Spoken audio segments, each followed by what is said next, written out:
Kalau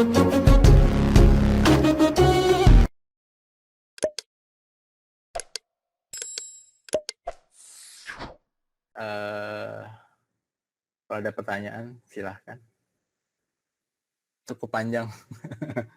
Halo. Ya. Kenalkan, nama saya Agus. Saya udah terjun di dunia film juga, terutama iklan ya paling banyaknya. Saya tuh pengen lagi belajar gimana sih caranya biar bisa jadi sutradara, produser atau direktur gitu. Tips-tipsnya boleh lah Kak, gimana? Iya Mas, jadi tadi saya bilang gitu, memang nggak bisa langsung jadi produser atau sutradara gitu ya. Harus pelan-pelan dulu gitu. Kalau banyak banget orang-orang yang melihat bahwa mungkin di film itu mau ngambil jalan pintas, nggak bisa gitu. Jadi menurut saya banyak tuh teman-teman saya yang udah kayak bikin iklan keren terus bisa bikin film. Enggak, kalau di film tuh beda. Lo harus mulai dari bawah dulu ibaratnya kayak gitu. Kayak tadi saya jadi behind the scene ya harus mau dulu kayak gitu. Nanti kan lama-lama sutradara yang di atas terkenal tahu kualitas kita tuh kayak gimana gitu. Jadi kalau misalnya emang mau jadi, misalnya abang DOP nih, ya mulainya dari ini dulu, fokus puller dulu gitu, atau ada yang key grip yang ngangkat-ngangkatin alat ya kayak gitu sih sebenarnya. Jadi memang ya gitu sih. Oke, Bang Agus ya. Oke, thank you Bang Agus. Oke, Mas Titis, ini ada pertanyaan dari banyak ini Mas ternyata ya. Dari saya baca yang pertama ini dari Yonski. Yonski dari Gorontalo. Jadi dia tertarik dunia film dan sinematografi. Jadi dia mau bertanya dalam pengambilan gambar sebuah film apa yang harus dipahami. Dan ngambil gambar yang baik itu gimana? Sebenarnya sih ini ya, kalau tips dari saya tuh pengambilan gambar itu memang, film itu adalah film subjektif ya, dalam artian mungkin dari saya bilang film ini bagus, tapi Mbak bisa aja bilang film ini jelek gitu ya, itu kan subjektif ya. Tapi kalau misalnya pengambilan gambar, menurut saya sih harus nonton banyak film dulu deh gitu, maksudnya film-film yang memang pengambilan gambarnya tuh beragam gitu.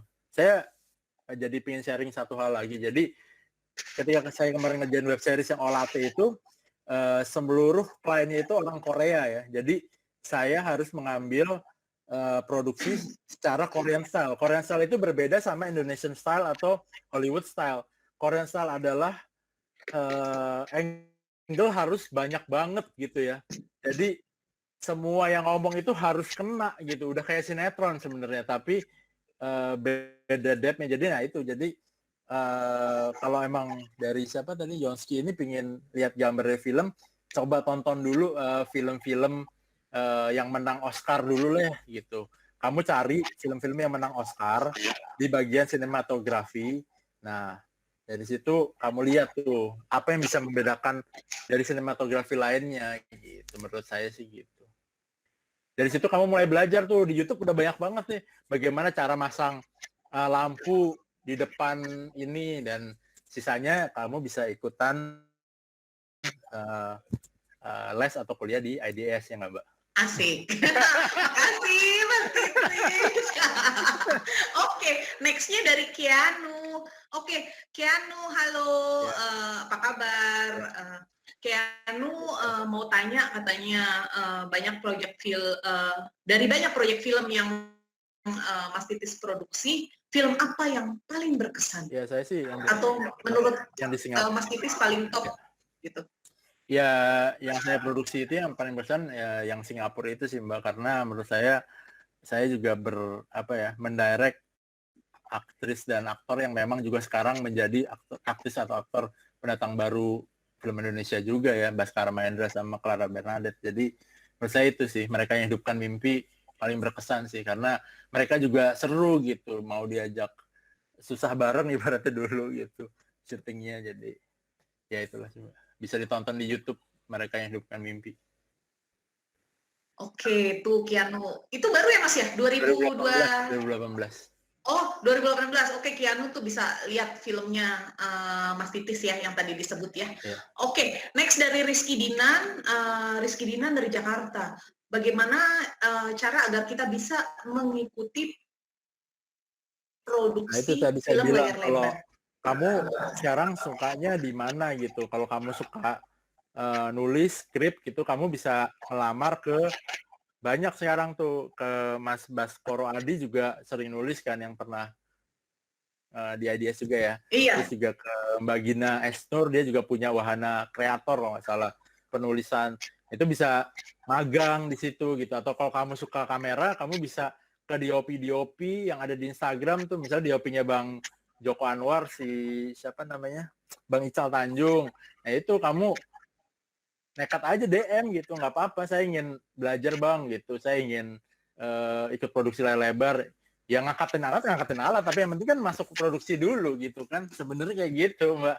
Nggak ada jalan pintas Mbak sebenarnya kayak gitu. Kecuali orang kaya banget bisa. Tapi kalau nggak, ya udah. iya mungkin itu orang yang punya power kali bisa langsung Ya, terjun begitu. ya, Oke. Emang kita harus dari bawah dulu ya Mas ya, kayak Mas Titis juga ya, dengan berjalannya waktu tiba-tiba dapat aja project, ya. dapat terus sampai dengan saat ini gitu. Oke. Nextnya dari Lauren Indah Paringan. Eh, Mas, bisa nggak sih seorang pemula dalam membuat naskah skenario, mengirim ide dan naskahnya ke produser, dan bagaimana cara mengirim naskah ke produser itu?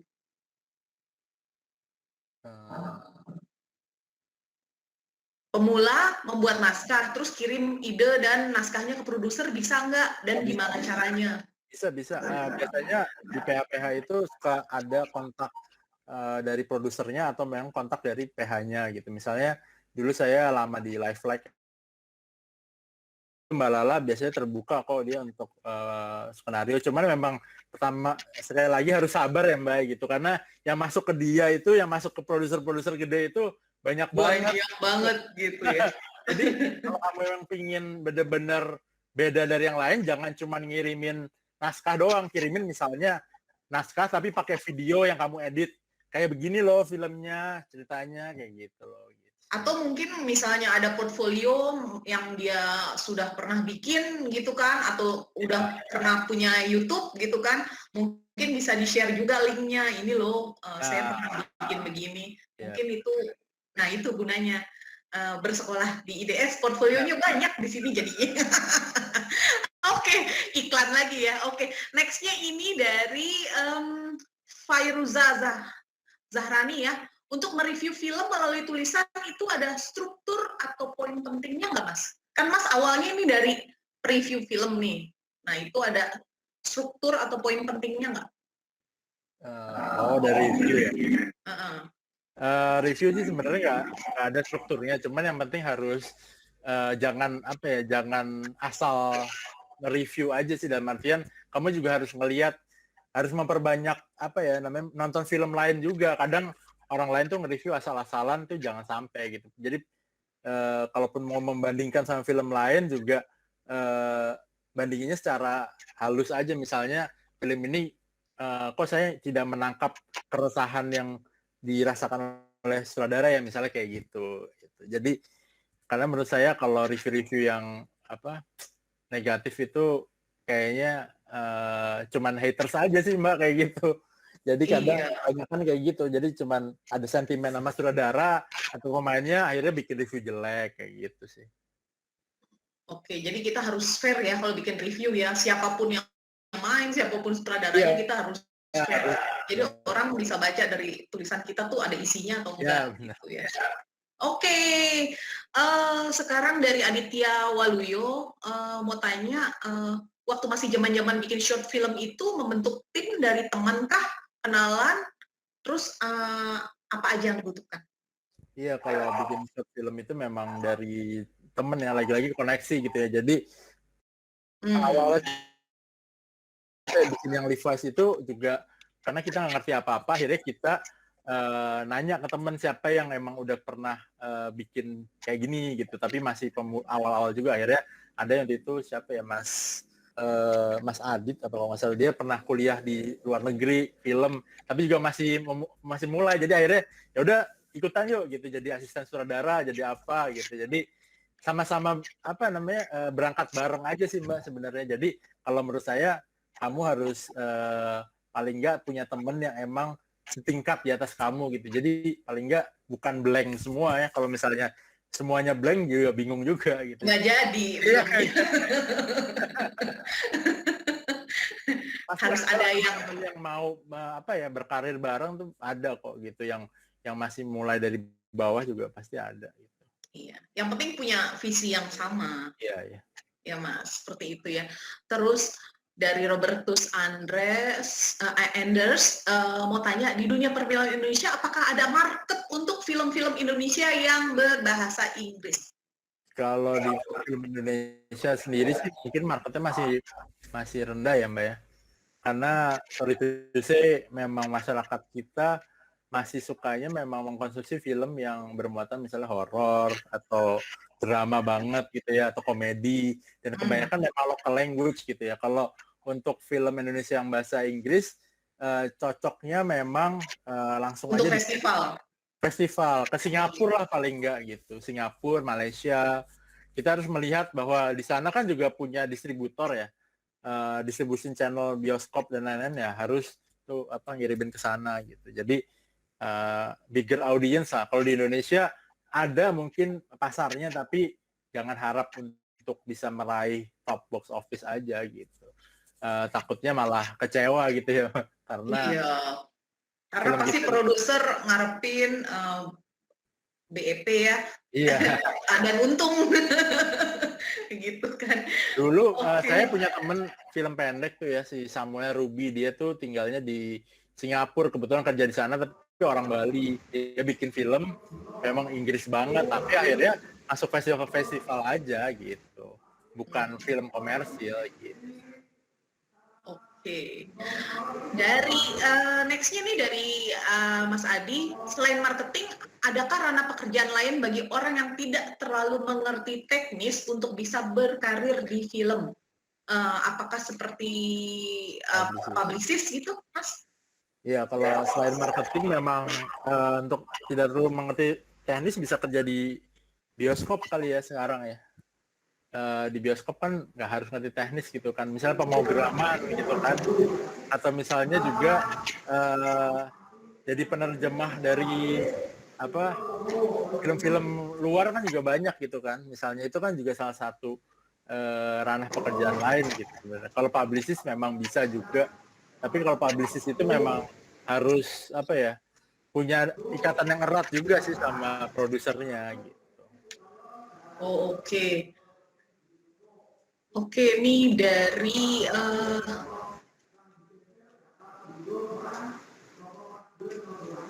seru-seru juga nih pertanyaannya, tapi ini ada pertanyaan yang sama yang seperti sudah dijelaskan. Ini Ikhwan Nurfa dari Sukabumi, tertarik dunia film sinematografi, bagaimana pengambilan objek gambar yang baik. Tadi mungkin sudah sedikit dijelaskan sama Mas Titis ya. Iya, kalau kayak gini nonton film. Gitu, iya, sering nonton film, sering perkaya referensi sih sebenarnya. Oke, apalagi film-film yang menang festival ya. Bagusnya di mana nih? Kenapa dia menang gitu kan? Iya. Oke. Ini dari Kianu lagi mau tanya, katanya tadi Mas Titis awalnya dari ngangkut-ngangkut barang juga gitu ya. Bagaimana dapat notice dari director untuk diajak ke proyek-proyek lain gitu? Oh enggak, kalau ngangkut barang tuh biasanya sih kalau yang ini DOP ya, DOP ada nih cerita dari teman saya namanya Ega gitu ya. Ega ini dulunya emang tukang angkut-angkut barang gitu, kru banget gitu. Tapi sekarang dia jadi produser, salah satu produser iklan yang omsetnya udah miliaran gitu. Jadi memang belajar ya, jadi dari misalnya ngangkut barang, terus misalnya itu dia minta ke chiefnya lagi, biasanya minta ke atasnya lagi, besok gue jangan ngangkut-ngangkut barang dong, gue mau ini dong gitu, mau ibaratnya masangin kamera, ya udah nanti dari masang kamera nanti gue mau jadi fokus puller dong gitu, yang iniin fokus gitu, gue coba dong bang iniin kamera bisa nggak, nah gitu, dari kayak gitu. Nanti kalau dari kayak gitu lama-lama emang semuanya harus ada proses sih sebenarnya kayak gitu memang. Makanya harus menjaga hubungan baik dan harus banyak-banyak koneksi. Koneksi, benar. Oke, nah itu makanya dosen-dosennya IDS emang orang-orang kalau film ya film praktisi, jadi emang kok Ya. koneksinya jadi banyak. Oke, iklan lagi deh saya jadinya. Oke, ini dari Carlos Joa. Bagaimana Mas Titis ya supaya pesan di film kita benar-benar sampai ke penonton, karena banyak film pendek yang bagus dalam teknik pembuatan, tapi pesan yang disampaikan itu tidak tersampaikan. Mungkin karena durasi atau gimana gitu, Mas. Ya kalau Kan menurut Mas saya sih, spesial film ya, pendek nih. ya, ya. Gimana caranya supaya pesannya sampai gitu ke Kalau menurut saya sih pemirsa? script penting sih, pengolahan skenario dari awal itu penting karena film yang bagus itu dihasilkan dari pengolahan skenario yang bagus juga gitu dan perlu waktu.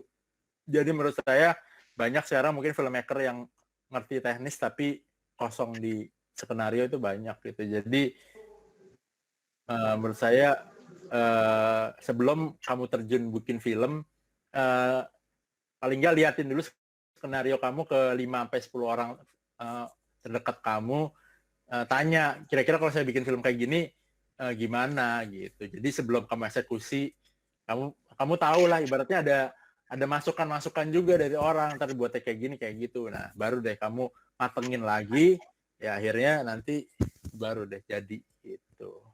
Proses lagi-lagi nggak bisa dibohongin Mbak, emang banyak proses yang harus dilalui ya kalau untuk film apalagi ya. Iya, oke. Oke, Itu ada tadi yang skenario film kita tidak dicuri orang ya. iya, gimana skenario supaya nggak dicuri orang nih dari Lauren? Jangan buat langsung skenario, bikin aja storyline dulu ya, bikin yang pendek-pendek dulu, ide yang kasar dulu, ide yang hanya nggak terlalu detail gitu. Intinya jangan terlalu detail lah gitu untuk dalam menyampaikan. Kalau emang dia tertarik, produser tertarik, maka ya udah lanjut gitu. Dan sebelum lanjut kamu juga harus kontrak gitu. Kontrak itu penting banget. Oke. Next-nya, kamera yang bagus apa sih Mas? Ini dari InMedia. Tergantung ya kalau misalnya Untuk video. kamera. Iya, ngomongin video tuh banyak ya. Tapi kalau yang lumayan oke untuk dapetin cinematic feel mungkin untuk lower to medium class mungkin Lumix ya, kamera Lumix. Lumix GH5 itu udah menurut saya bisa lah untuk dapetin gambar yang bagus gitu. Kalau mau Sony, tapi Lumix kalau buat filmmaker lebih oke lah gitu untuk dapetin taste film yang oke. Tapi ya lagi-lagi preferensi masing-masing sih gitu. Tapi kalau saya mulainya dari Lumix sih gitu. Dari Canon malah, tapi untuk film ya Lumix gitu sih. Oke. Ini wah seru-seru nih teman-teman, banyak pertanyaan ya. Oke, ada lagi yang mau bertanya teman-teman? Atau dari saya, Mas Titis sekarang lagi produksi apa nih? Lagi mau jalan salah satu film pendek juga, tapi untuk produk juga ya gitu. Jadi saya lagi banyakin ini sih Mbak sebenarnya, daripada iklan kan udah banyak banget ya, bosen gitu ya. Jadi setiap yang klien mau datang ke saya arahin ke film pendek atau web series gitu.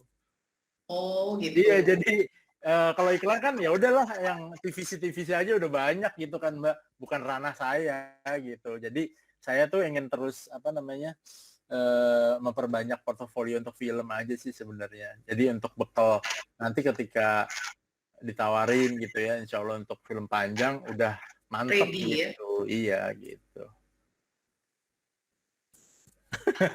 Oke. Ini ada yang tanya nih Miss Bakul Huda, Mas, apa bedanya web series dan sinetron? Sebenarnya beda platform aja gitu ya. Kalau sinetron buat di TV, web series untuk di digital. Tapi kalau untuk bedanya lagi, sinetron itu budgetnya mungkin terbatas dengan equipment yang seadanya gitu ya. Kalau web series mungkin ya ada juga yang terbatas sih. Tapi kalau menurut saya web series yang baik itu yang dikerjakan udah mirip sama film. Yang kayak tadi saya kerjain gitu. Jadi kru-krunya biasa film, kameranya juga kamera film, editornya editor film gitu. Jadi yang ngisi apa soundtracknya, apa musik director juga biasa untuk film, ya gitulah. Jadi kalau series itu menurut saya film tapi di beda platform aja. Kalau series itu lebih ke digital dan free to, bukan air ya, free to YouTube gitu. Sama lah sebenarnya, web series itu sama kayak OTT yang kita tonton di ini sebenarnya, di mana Disney Plus atau Netflix dan lain-lain sih sebenarnya. Oke. Sinetron ya bedanya ya gitulah. Sinetron mungkin quantity bukan quality. Gitu. Iya benar. Panjang-panjangin episode Mas. Iya. Episode 100 aja gitu sampai kan. Tipes Mbak, kasihan yang pemain Ikatan Cinta pada tipes itu. Biar ntar saya yang gantiin Andin. Oke, masih ada pertanyaan lagi teman-teman? Mungkin Mas, ini ada yang minta motivasi nih dari Mas Titis, dari Yohanes. Mas mungkin motivasi aja buat para kreator muda seperti kami ini, apa yang bisa dilakukan untuk bisa sampai ke jenjangnya Mas Titis sekarang. Ya itu tadi saya share itu gitu, apa kamu harus lihat opportunity yang ada di sekitar kamu gitu ya, terus mau attitude sih sebenarnya paling penting. Tadi saya lupa masukin, attitude is everything gitu. Jadi di dunia film industri atau di dunia kerjaan apapun, attitude akan membawa kamu ke jenjang yang lebih besar kalau attitude kamu baik gitu. Karena zaman sekarang susah nyari anak-anak muda dengan attitude yang baik gitu. Biasanya sok-sokan, biasanya sotoy, biasanya belagu, paling tahu sendiri, biasanya suka kamu bilangin, padahal kamu masih nggak ada apa-apanya dibanding orang yang senior kamu gitu. Jadi attitude is everything. Kalau kamu disuruh apa, disuruh ini, selama masih dalam koridornya, ya turutin. Belajar, terus belajar, attitude dijaga sampai ke depan. Saya yakin kamu akan bisa sukses sih. Iya, karena kan di film kita kerja sama banyak orang ya, teman-teman ya. Mungkin nih para kreator muda, jadi menjaga attitude itu penting banget. Jadi biar bisa nanti next-nya diajak lagi untuk proyek-proyek selanjutnya, Mas ya. Iya, karena banyak banget tuh yang so-soan ya. Maksudnya kayak baru bikin apa yang keren, tapi pengennya dianggapnya dewa gitu. Padahal ya masih ada langit di atas 1000 langit gitu kan. Iya. Ada. Oke, Mas ada dari kelas film nih, tips bikin series dengan low budget gimana sih? Bikin series dengan low budget, mungkin bisa settingnya lokasinya satu aja pertama. Ceritanya diperkaya dalam artian misalnya setting 1, pemain 2, ceritanya diperkaya gitu. Jadi ibaratnya kamu mainnya dicerita lagi-lagi gitu. Misalnya membicarakan tentang horor lah misalnya gitu ya, berdua di satu rumah, ternyata rumah itu dulu ditempatin sama pembunuh berantai misalnya kayak gitu. Itu kan low budget ya, tapi menarik gitu kan sebenarnya. Dan selama itu dia baru tahu kalau rumah yang ditempatin itu ternyata dulunya bekas pembantaian gitu. Ya terus dalam beberapa menit ke depan akan terjadi hal-hal yang aneh-aneh. Itu kan sebenarnya low budget kan. Ya satu lokasi cuman main-mainin lampu misalnya, main-mainin apa. Gitu. Kayak itu filmnya Tom Hanks, The Terminal, ya syutingnya di terminal situ aja. Iya gitu sih. Iya kan? Syutingnya di airport aja, di situ-situ aja. Oke, terus ada Mas tips and trick buat pitching biar bisa deal project gimana caranya? Buat pitching itu adalah sebenarnya konsep sih sebenarnya sih Mas, sama budget sih. Kalau saya gini loh orangnya. Misalnya saya langsung ngomong ke klien biasanya gini, Mas punya budget berapa? Nanti kita sesuaikan gitu. Jadi harus ada fleksibilitas sih sebenarnya. Jadi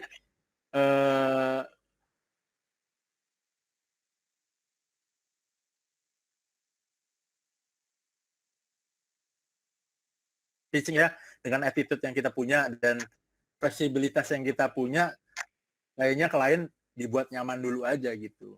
Jadi di pitching bilang aja, nanti kita bisa sesuaikan Pak gitu dengan budgetnya, asal memang nggak rendah-rendah banget, kita akan buatnya dengan oke. Nah ketika dapat, kamu buatnya tuh melebihi budget yang kamu yang dikasih kliennya. Jadi dari situ kliennya akan seneng dan nextnya kamu akan dikasih project yang lebih gede lagi gitu. Sebenarnya sih kayak gitu sih. Oke, ini dari Cakalika. Saya pernah kuliah di Jogja Film Academy. Kendala yang masih susah itu adalah mencari partner yang sevisi. Kadang kesel sendiri ya kalau nggak sesuai. Gimana cari tim produksi? Gimana caranya Mas? Cari yang tim produksi yang kompak ya? Itu benar karena saya selama 10 tahun ini udah 2-3 kali lah ganti partner, dalam artian Mas Faris nggak termasuk ya. Kalau Mas Faris memang dari 10 tahun lalu ada, tapi beberapa partner saya memang come and go lah ibarat. Tapi memang kalau menurut saya sih partner yang tepat adalah partner yang bisa mengerti ego kamu sih sebenarnya. Jadi di dalam satu perusahaan itu nggak boleh ada dua kepala menurut saya. Jadi satu harus ngalah. Gitu. Misalnya saya berapi-api nih, saya punya idealisme yang tinggi gitu. Partner kamu harus meredam itu gitu. Misalnya saya sama Faris nih, produser saya. Faris orangnya nggak neko-neko, dalam artian dia nggak mau buat ini, buat itu nggak mau. Dia maunya kalem aja gitu. Ya udah, maksudnya dia akan mensupport saya, dia akan bilangin saya kalau saya terlalu melenceng gitu. Saya akan juga bilangin dia kalau dia terlalu kalem gitu. Jadi gak boleh ada dua kepala, karena saya pernah nih, dua kepala, dua-duanya kreatif, pernah bertiga. Kita pernah tiga-tiganya kreatif, tiga-tiganya kreator, ya akhirnya berantem sendiri, akhirnya punya project masing-masing, akhirnya salah-salahan. Lo kok nggak gua di sini? Lo kok diem-diem ini gitu. Ya itu memang harus dilalui yang kayak gitu-gitu sih. Gitu. Cuman ya memang harus ada yang meredam aja gitu sebenarnya. Sama lah kayak kita berpasang-pasangan gitu, harus ada yang mengalah lah gitu. Oke, tadi pertanyaan terakhir ya. Oke, kita punya Mas Aridina di sini. Mas Aridina, halo. Wah, Mas Aridina nih. Halo, Mas Ari. Saya dia dulu nih. Head program filmnya IDS. Ya, Mas Aridina nih saya buat teman-teman yang belum tahu, Mas Aridina itu dulu saya buat November pertama. Director kalau saya bikin iklan itu Mas Aridina loh. Bikin film. Jadi saya produsernya dulu. Saya akhirnya Mas Ari. Luar biasa nih Mas Aridina nih. Director kawakan ya. Kawakan. Ya, senang banget ya ada Titis dengan segala share pengalamannya yang keren banget. Kita bisa lihat bagaimana Titis berproses di hari ini yang bisa jadi contoh buat teman-teman gitu. Satu catatan yang paling penting dari tadi adalah semuanya nggak ada jalan pintas gitu. Kita bisa lihat tadi perjalanannya Titis ya. Jadi ya mesti penuh kesabaran dan penuh kerendahan hati. Kayak gitu ya Titis ya kayaknya mau berproses itu sih intinya sih. Iya benar Mas. Keren emang perjalanannya. Menginspirasi terutama nih buat teman-teman yang masih baru nih ya, mau masuk ke industri atau yang masih sekolah ya, kelas 12, nanti bisa tanya-tanya setelah acara ini ya, bisa tanya sama yang undang ya, teman-teman semua.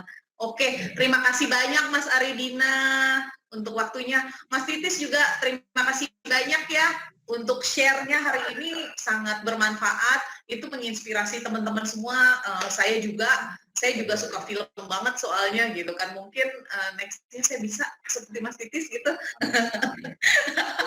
Oke, buat teman-teman yang masih punya mimpi, ayo segera wujudkan mimpi kalian ya. Oke, terima kasih banyak untuk sore ini, untuk semua yang hadir di sini, untuk Mas Aridina sebagai head program film kita, untuk Mas Titis, pembicara kita hari ini yang memberikan share knowledge dia dari awal terjun ke film sampai dengan sekarang. Portfolionya udah banyak banget nih ya, gitu. Siapa yang mau nih mengikuti seperti Mas Titis dan Mas Aridina? Oke. Boleh ya nanti tanya-tanya ya teman-teman ya. Oke, terima kasih banyak Mas. Ada lagi yang mau disampaikan mungkin? Udah sih Mbak. Pokoknya intinya udah ya. Oke. Ya, terus ini aja ya, terus berproses aja Mbak gitu. Terus berproses dan menjaga attitude itu ya penting ya buat teman-teman semua. Jangan merasa kita paling tinggi karena kita kerja sama banyak orang, dan kemungkinan next project bisa ketemu orang itu lagi. Karena begitulah dunia filmnya. Oke, terima kasih banyak. Selamat sore semua teman-teman. Jaga kesehatan. Mas, kita ada iklan nih sebentar. Bukan iklan sih sebenarnya, sedikit info mengenai webinar selanjutnya. Ya, Mas Agus bisa ditampilkan? Oke. Jadi kita ada webinar tuh seminggu ada 4 ya. Jadi di IDS Digital College atau di IDSDC kita hari Rabu ada temanya kelola tabunganmu sendiri. Mahasiswa juga bisa menabung dan ini hari Rabu melihat halnya jam 4 sore juga, langsung klik aja join. Dan untuk hari Jumat di IDS Kreatif ada How Design My School Help Me Grow My Business. Ini desain ya temanya. Jadi kalau kalian yang suka desain dan yang suka IT, silakan langsung klik join ya webinar selanjutnya. Oke, makasih Mas Agus. Terima kasih untuk hari ini ya. Terima kasih untuk join di acara kita. Kalau mengikuti webinar-webinarnya IDS, Mas Titis, terima kasih banyak sharingnya. Selamat sore, tetap berkarya Mas. Jaga kesehatan. Makasih Mbak Dina, makasih Mas Ari. Ya. Makin Terima jaya. kasih sekali Titis. Ya. Sampai bertemu di lapangan bola ya.